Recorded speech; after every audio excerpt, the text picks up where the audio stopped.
মাননীয় প্রধানমন্ত্রী জনাব তারেক রহমানকে মঞ্চে আসন নেওয়ার জন্য অনুরোধ জানাচ্ছি। তারেক রহমানের খেলা শুরু। প্রধানমন্ত্রী তারেক রহমানের খেলা কিন্তু অলরেডি শুরু হয়ে গিয়েছে। শপথ দেওয়ার আগে কিন্তু অঙ্গীকারনামা দিয়েছে তারা সরকার থেকে প্লট টিবে না, ট্যাক্স বিহীন অর্থাৎ ডিউটি ফ্রি বিহীন গাড়ি তারা ইউজ করবে না। রীতিমতো প্রথম সাফল্যই যেন এনে দিল বিএনপি সরকার। হ্যালো এভরিওয়ান, আসসালামু আলাইকুম। শিমুল আছি আপনাদের সঙ্গে। মাননীয় প্রধানমন্ত্রী তারেক রহমানের কিন্তু খেলা শুরু হয়ে গেছে ভাই। খেলা চরম লেভেলে শুরু হয়ে গেছে। ওনার নেতৃত্বে, ওনার নির্দেশনায় কিন্তু সরকারি যে প্লটগুলো থাকে মন্ত্রী, আমলা, এমপিদের জন্য তারা কোনো কিছু নিবে না, এবং কি সরকারি এমপি মন্ত্রী যারা থাকে তাদের জন্য হচ্ছে ট্যাক্স ফ্রি গাড়ি থাকে, সেগুলোও তারা ইউজ করবেন না, কিংবা সেগুলো তারা সেই ফ্যাসিলিটিস গুলো অন্তত নিবেন না। এই যে রাষ্ট্রের এই কোষাগার থেকে অনেকগুলো টাকা লস হয়ে যেত, সেই লসটা যেন ওভারকাম করার জন্যই মন্ত্রীরা কিংবা এমপিরা ট্যাক্স বিহীন গাড়ি তারা ইউজ করবে না। সো এটা সত্যি পাওয়ার অফ লিডার। নেতৃত্বে আসার আগেই যেভাবে হচ্ছে একের পর এক ধাওয়াকা দিচ্ছে।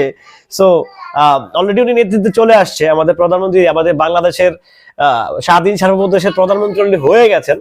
সো অবশ্যই আমরা খুবই এক্সাইটেড, আমরা দারুণ এক্সাইটেড, আমরা অনেক বেশি এক্সাইটেড, কারণ উনি আসার আগেই সংসদ ভবন থেকে যেই স্টেটমেন্টে দিয়েছেন ওনাদের হাউস অফ পার্লামেন্ট থেকে, নিশ্চয়ই নিশ্চয়ই নিশ্চয়ই এটা দুর্দান্ত কিছু, দারুণ কিছু, একটা সুন্দর একটা কিছুর বার্তা দিচ্ছেন উনি, দারুণ কিছুর একটা বার্তা দিচ্ছেন।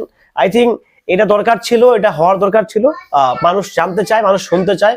সো আমার কাছে মনে হচ্ছে যে উনি যেই স্টেটমেন্ট নিয়েছেন এটা ডেফিনেটলি দেশের জন্য একটা অন্য বাতাস দিচ্ছে। উনি বোঝানোর চেষ্টা করছেন এই যে, কিংবা ওনার দল, ওনার সরকার বোঝানোর চেষ্টা করছেন এই যে আমরা কিন্তু ট্যাক্স বিহীন গাড়িতে চলবো না, আমরা কিন্তু রাষ্ট্রের অর্থায়নে নির্মিত যে বাড়িগুলো, সেই বাড়িগুলো আমরা ইউজ করবো না, কারণ সেই বাড়িগুলো মেনটেন করতে অনেক টাকা লাগে, সেই বাড়িগুলো রক্ষণাবেক্ষণের কাছে কিন্তু অনেক কিছু অর্থ ব্যয় হয়। সো ওই জায়গা থেকে ওনারা এই একটা সুন্দর একটা ডিসিশন নিয়েছে। আমার কাছে যেটা মনে হয় এটা ইতিহাসের চূড়ান্ত সিদ্ধান্ত।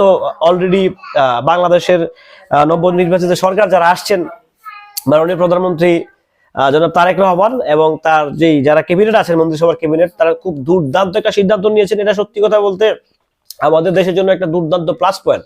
আই থিঙ্ক আমার যেটা মনে হয় একটা চমৎকার একটা প্ল্যাটফর্ম, এবং কি চমৎকার একটা দুর্দান্ত একটা ব্যাপার স্যাপার ঘটে যাচ্ছে। সো আমি সত্যি খুবই আনন্দিত এই খবরটা পেয়ে।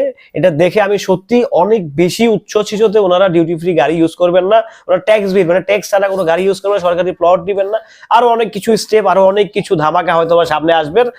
30 দিনের মধ্যে একটি সংসদ অধিবেশন হবে। সো আশা করতেছি ওখানেও নতুন সরকার একটি দুর্দান্ত চমৎকার কিছু ডিসিশন রাখবেন, চমৎকার থেকে চমৎকার, দারুণ থেকে দারুণ কিছু চিন্তা ভাবনা হয়তো ওনারা করে রাখবেন। সো আমি খুব এক্সাইটেড। নতুন সরকারের প্রতি অবশ্যই শুভকামনা রইল। আমি এজ এ নাগরিক, এজ এ ভোটার, আমি চাইবো যে এই সরকারটা ঠিকঠাক ভাবে দেশ পরিচালনা করুক, সেই প্রত্যাশা করি। আর জনগণের যে আশা আকাঙ্ক্ষা, সেই আশা আকাঙ্ক্ষা তারা পূরণ করুক। সবাই ভালো থাকবেন, সুস্থ থাকবেন। আল্লাহ হাফেজ।